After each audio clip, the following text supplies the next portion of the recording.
Hello, എല്ലാവർക്കും നമസ്കാരം. ഇന്നത്തെ വീഡിയോയിൽ ഒരു ഹോം മെയ്ഡ് ചോക്ലേറ്റിൻ്റെ റെസിപ്പിയാണ്. ഇതൊരു വെറും ചോക്ലേറ്റ് അല്ല, ഒരു ഹോം മെയ്ഡ് സ്നിക്കേഴ്സാണ്. അപ്പോൾ അതെങ്ങനെ ഉണ്ടാക്കാൻ നോക്കാം. 1/2 കപ്പ് പീനട്ട് ബട്ടർ എടുത്തിട്ടുണ്ട്. പൊടിച്ച പഞ്ചസാര 1/4 കപ്പ്.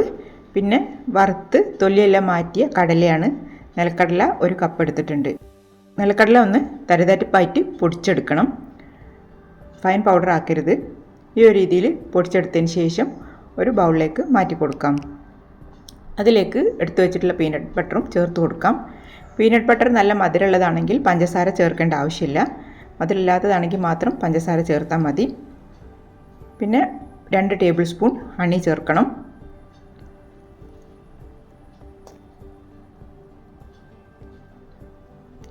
രണ്ട് ടേബിൾ സ്പൂൺ മെൽറ്റ് ചെയ്ത ബട്ടർ ചൂടാറിയതിന് ശേഷമാണ് ചേർക്കുന്നത്. അതും കൂടെ ചേർത്ത് നന്നായിട്ടൊന്ന് മിക്സ് ചെയ്യാം.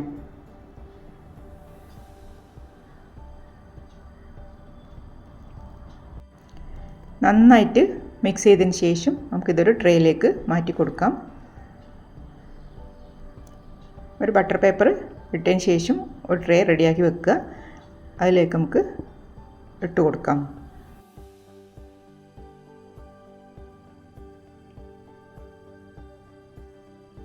മുഴുവൻ ഇട്ട് കൊടുത്തിട്ടുണ്ട്.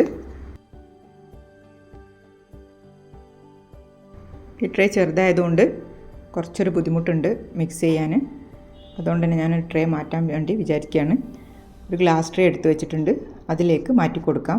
ബട്ടർ പേപ്പർ വെച്ചുകൊണ്ട് തന്നെ നമുക്ക് പെട്ടെന്ന് തന്നെ ട്രേ മാറ്റുന്നതിനൊന്നും ബുദ്ധിമുട്ടില്ല. അപ്പോൾ കുറച്ചും കൂടെ ഒരു വലിയ ട്രേയിലേക്ക് മാറ്റിയിട്ടുണ്ട്. ഇനി നന്നായിട്ട് ലെവൽ ചെയ്ത് കൊടുക്കാം. നല്ല രീതിയിൽ തന്നെ ലെവൽ ചെയ്ത് കൊടുക്കണം.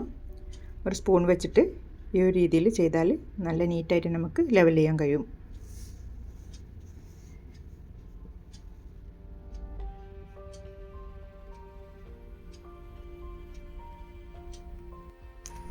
നല്ല രീതിയിൽ തന്നെ നമുക്ക് ലെവൽ ചെയ്ത് എടുക്കാൻ പറ്റിയിട്ടുണ്ട്.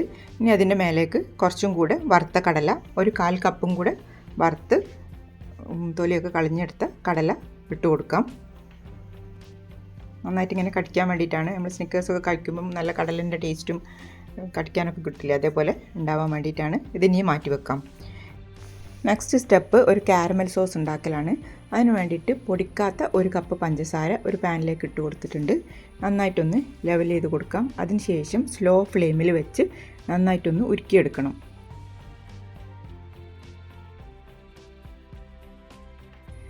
ചെറുതായിട്ട് ഉരുക്കി തുടങ്ങുമ്പോൾ ഇതുപോലെ ഒന്ന് ചുറ്റിച്ചു കൊടുക്കുക. അതിനുശേഷം കുറച്ചും കൂടെ ഒന്ന് ഉരുക്കി കഴിയുമ്പോൾ നമുക്ക് സ്പാച്ചുല വെച്ച് നന്നായിട്ടൊന്ന് ഇളക്കി കൊടുക്കാം. നന്നായിട്ട് ഉരുക്കി നല്ലൊരു സോസ് ആവുന്നവരെ നമുക്കിത് കുക്ക് ചെയ്തെടുക്കണം. ഒട്ടും തരിയില്ലാതെ ഉരുക്കി കഴിയുമ്പോൾ മാത്രം ബട്ടർ ചേർത്ത് കൊടുക്കുക. അപ്പോൾ നന്നായിട്ട് ഉരുക്കിയിട്ടുണ്ട്, ഒട്ടും തരിയൊന്നുമില്ല. ഇനി 2 ടേബിൾ സ്പൂൺ റൂം ടെമ്പറേച്ചറിലുള്ള ബട്ടർ നമുക്ക് ചേർത്ത് കൊടുക്കാം. വീണ്ടും നന്നായിട്ട് മിക്സ് ചെയ്യാം. നല്ല തിക്കായിട്ടുള്ളൊരു സോസാണ് നമുക്ക് ഉണ്ടാക്കേണ്ടത്. ഇത് നന്നായിട്ട് ഉരുക്കി യോജിച്ചതിന് ശേഷം നമുക്ക് 1/2 കപ്പ് ഫ്രഷ് ക്രീം ചേർത്ത് കൊടുക്കാം. ഫ്രഷ് ക്രീമോ വിപ്പിംഗ് ക്രീമോ ഏതാണ് കയ്യിലുള്ളത് അത് ചേർത്ത് കൊടുക്കാം. ആദ്യം ക്രീം ചേർക്കുമ്പോൾ കുറച്ചൊരു കട്ട കുത്തിയ പോലെ ഉണ്ടാവും, എന്നാലും സ്ലോ ഫ്ലെയിമിൽ വെച്ച് ഇളക്കി നമുക്ക് യോജിപ്പിച്ചെടുക്കാം. നല്ലൊരു തിക്കായിട്ടുള്ള സോസ് ആവുന്നത് വരെ നമുക്ക് ഇത് കുക്ക് ചെയ്തെടുക്കണം. കൈ എടുക്കാതെ ഇളക്കി കൊടുക്കണം. ഈ സമയത്ത് ഫ്ലെയിം കുറച്ച് വെക്കാനും ശ്രദ്ധിക്കുക. നല്ലൊരു ബട്ടർ സ്കോച്ച് സോസാണ് നമ്മൾ ഉണ്ടാക്കുന്നത്. ഇത് നമ്മൾ കേക്കിൻ്റെ മേലെയൊക്കെ ഒഴിക്കാനും ഈ ഒരു സോസ് നമുക്ക് പറ്റും. ഒരു 1/4 ടീസ്പൂൺ വാനില എസൻസ് ചേർത്ത് കൊടുക്കുന്നുണ്ട്. ഒന്നും കൂടെ മിക്സ് ചെയ്യാം. കുറച്ച് സാൾട്ട് കൂടെ ചേർത്ത് കൊടുത്തിട്ടുണ്ട്. വീണ്ടും നന്നായിട്ട് മിക്സ് ചെയ്യുക. അപ്പോൾ നമ്മുടെ സോസ് ഇവിടെ റെഡി ആയിട്ടുണ്ട്. ഇനി നമുക്ക് തീ ഓഫ് ചെയ്ത് കഴിഞ്ഞിട്ട് കുറച്ച് നേരം കൂടെ ഒന്ന് ഇളക്കി കൊടുക്കണം. അല്ലെങ്കിൽ ചട്ടീൻ്റെ ചൂട് കൊണ്ട് കാരമൽ കരിഞ്ഞു പോവും. അതുകൊണ്ട് നന്നായിട്ടൊന്നും കൂടെ ഇളക്കി കൊടുക്കാം.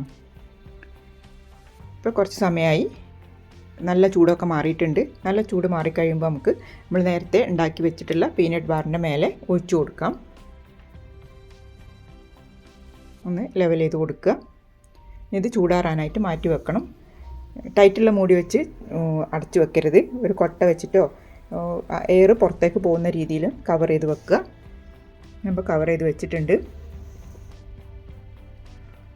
ഇപ്പോൾ കുറച്ച് സമയമായി നന്നായിട്ട് ചൂട് മാറിയിട്ടുണ്ട്. ഇനി ഇത് നമുക്ക് ഫ്രീസറിലേക്ക് 1 മണിക്കൂർ സമയം വെക്കണം. നന്നായിട്ടൊന്ന് സെറ്റായി കിട്ടാനാണ്. അതിന് ശേഷമാണ് നമ്മൾ മുറിച്ചെടുക്കുക. ഇപ്പോൾ 1 മണിക്കൂർ കഴിഞ്ഞെടുത്തതാണ്.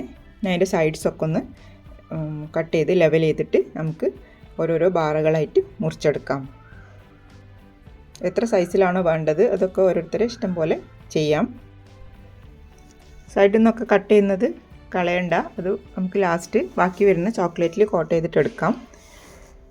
എല്ലാ സൈഡും ഞാൻ ഇതേപോലെ ലെവൽ ചെയ്തതിന് ശേഷം ഈ ഒരു രീതിയിലാണ് ഞാൻ മുറിച്ചെടുക്കുന്നത്.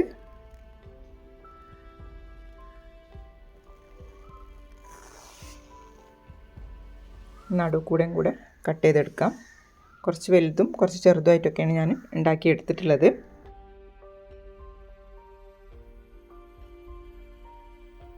നല്ല രീതിയിൽ തന്നെ വന്നിട്ടുണ്ട്. ഇനി ഇത് വീണ്ടും ഫ്രിഡ്ജിലേക്ക് മാറ്റി വെക്കാം.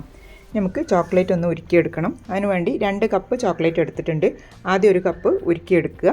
പിന്നെ വീണ്ടും അടുത്ത കപ്പ് ഉരുക്കിയെടുത്താൽ മതി. ഇത് മോർഡേൻ്റെ മിൽക്ക് ചോക്ലേറ്റ് ആണ് ഞാൻ എടുത്തത്. ഡബിൾ ബോയിലിംഗ് രീതിയിലോ അല്ലെങ്കിൽ മൈക്രോവേവ് ചെയ്തോ നമുക്ക് ഉരുക്കിയെടുക്കാം. അതിന് ശേഷം നമ്മൾ ഫ്രിഡ്ജിൽ വെച്ചിട്ടുള്ള ബാർ എടുത്തിട്ട് ചോക്ലേറ്റിൽ നന്നായിട്ട് കോട്ട് ചെയ്യാം.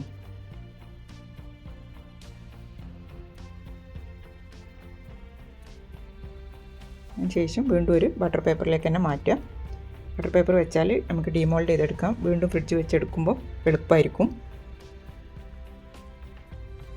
എല്ലാ സൈഡിലും ചോക്ലേറ്റ് എത്തുന്ന രീതിയിൽ കോട്ട് ചെയ്ത് കൊടുക്കണം.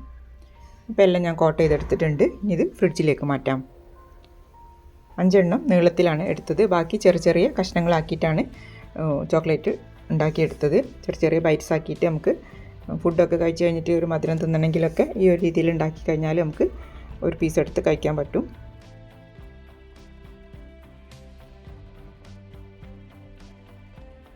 ഇതും തണുപ്പിച്ചെടുത്തിട്ടുണ്ട്. ഇനി തണുത്ത് നന്നായിട്ട് കട്ട് ചെയ്തതിന് ശേഷം സൈഡൊക്കെ ഒന്ന് ഇതേപോലെ ലെവൽ ചെയ്ത് കൊടുത്ത് ഷേപ്പ് ചെയ്തെടുക്കാം.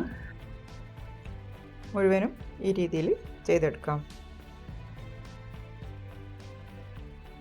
നല്ല ടേസ്റ്റി ആയിട്ടുള്ളൊരു ചോക്ലേറ്റാണിത്. ചെറുതും ഞാൻ ഇതേപോലെ ഷേപ്പ് ചെയ്ത് റെഡിയാക്കി എടുക്കുന്നുണ്ട്. ഞാൻ എൻ്റെ മേലെ കുറച്ചൊരു ചോക്ലേറ്റ് ഞാൻ ഉരുക്കി വെച്ചിട്ടുണ്ട്. ജസ്റ്റ് ഒരു ഡിസൈൻ ചെയ്യാൻ വേണ്ടിയിട്ടാണ്. ഞാൻ ചെയ്യണം നിർബന്ധമൊന്നുമില്ല. കുറച്ചും കൂടി ഒരു ലുക്ക് വരാൻ വേണ്ടിയിട്ട് ചെയ്തതാണ്. ചോക്ലേറ്റ് കൊണ്ട് ഡിസൈൻ ചെയ്തതിന് ശേഷം കുറച്ച് നേരം കൂടെ നമുക്ക് ഫ്രിഡ്ജിൽ തന്നെ വെച്ച് ഒന്നും കൂടെ ഒന്ന് സെറ്റ് ചെയ്തെടുക്കണം. നല്ല ടേസ്റ്റി ആയിട്ടുള്ള ഒരു ചോക്ലേറ്റാണിത്. തീർച്ചയായിട്ടും ഒരു മസ്റ്റ് ട്രൈ റെസിപ്പിയാണ്. നമ്മൾ വീട്ടിൽ തന്നെ ഉണ്ടാക്കിയതാണെന്നൊക്കെ പറഞ്ഞ് ഒരാൾക്ക് കൊടുക്കുമ്പോൾ നല്ല അപ്രിസിയേഷൻ കിട്ടും. എല്ലാവർക്കും തന്നെ അത്ഭുതമാവും ഇത്ര നല്ല ടേസ്റ്റിലൊരു ചോക്ലേറ്റ് വീട്ടിലൊക്കെ ഉണ്ടാക്കാൻ പറ്റുമെന്നില്ല.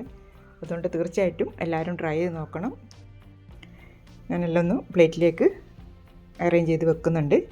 കട്ട് ചെയ്തിട്ട് അതിൻ്റെ ഉൾഭാഗം കാണിച്ചു തരാം. നമ്മൾ പുറത്തുനിന്നൊക്കെ വാങ്ങുന്ന അതേ രീതിയിലുള്ള സ്നിക്കേഴ്സാണ്.